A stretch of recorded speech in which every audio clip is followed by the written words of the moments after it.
আসসালামু আলাইকুম প্রিয় আমার ভাই ও বোনেরা, সবাই আশা করি ভালো আছেন।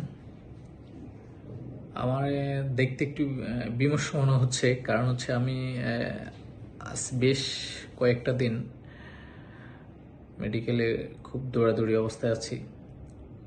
তারপর হচ্ছে আমার খুবই ছোট ভাই এবং আদরের ভাই হসপিটালে ভর্তি, হার্ট অপারেশন হয়েছে গতকালকে। সব নিয়ে একটু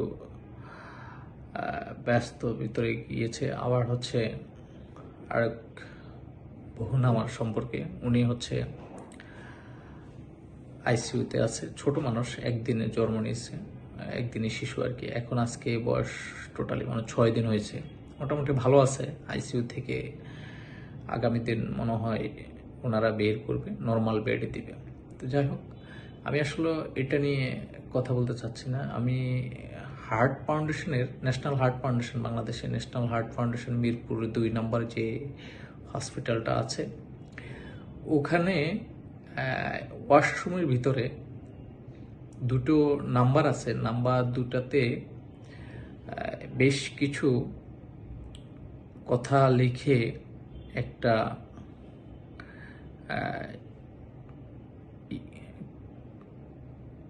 নাম্বার দিয়ে লেখে একটা অ্যাডের মতো দেওয়া আছে আর কি। তো এইটা নিয়ে আমি একটু কথা বলবো। ওই জিনিসটা আমি ভিডিও করেছি, ওই জিনিসটা আপনাদের মাঝে শেয়ার করব। আপনারা একটু দেখেন, দেখার পর আমি বিস্তারিত আলাপ করবো।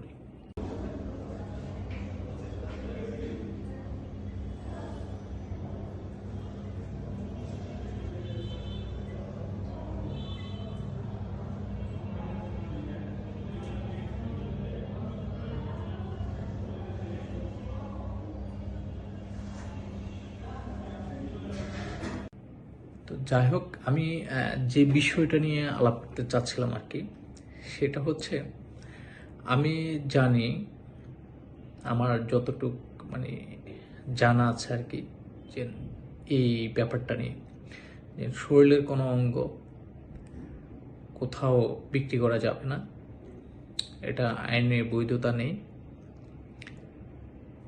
এই টয়লেটের ভিতরে যে লেখাটা আছে, এটা আসলে কতটুক সত্যতা সেটা আমি অবশ্য জানি না। আমি কল দিনে ব্যাপারটা হচ্ছে, আমি এটা বিরক্ত করতে চাইনি।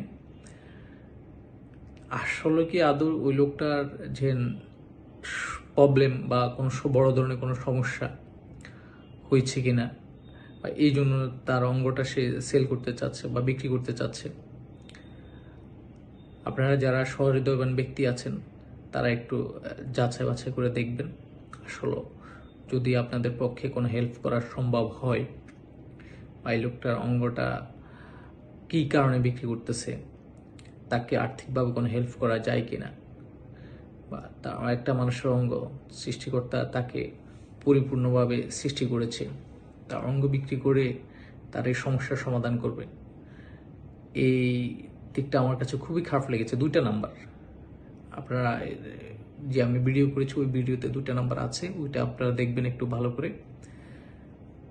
কেন বিক্রি করতেছে, কি কারণে? মানুষ তো অসহায় না হলে একটা শরীরের অঙ্গ বিক্রি করার বিজ্ঞপ্তি দিয়ে, এটা আমার কাছে খুবই দুঃখজনক এবং মর্মাহত আমাকে করেছে।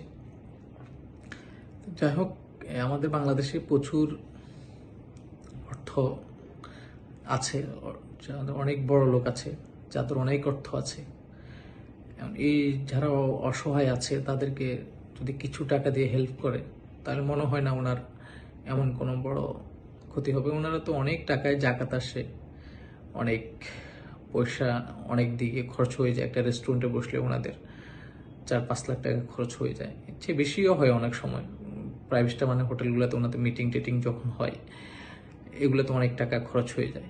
এই টাকাটা মনে হয় না তেমন কোনো ব্যাপার হবে। তবে এটা আসলে কি ওনার টাকাটা দরকার কিনা যাচাই বাছাই করে আপনারা দেখবেন। আমার ভিডিও থেকে আবার বলে দিয়ে না আমি অমুক জায়গায় টাকা দিয়ে প্রতারণা হয়েছে, বাট আমি এটা অ্যাডভার্টাইজিং করতেছি না, আমি জাস্ট সতর্ক করতেছি যে আসলে এই টয়লেটের ভিতরে কি এই যে যারা এটা পরিষ্কার করে বা দেখে তারা কি হার্ট ফাউন্ডেশনের কি দেখে নেই এই এত বড় একটা অ্যাডের মতন দিয়ে নাম্বার দিয়ে স্পষ্ট লেখা, কোনো মুছা লেখা না।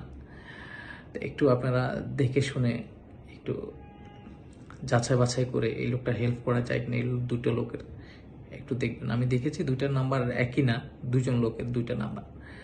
তো অঙ্গটা বিক্রি করতেছে, কিসের জন্য এটা করলো এটা একটু দেখবেন। তো ধন্যবাদ জি, আসসালামু আলাইকুম। সবাই ভালো থাকেন, সুস্থ থাকেন। আল্লাহ রাব্বুল আলামিন সবাইকে ভালো রাখুক। আসসালামু আলাইকুম।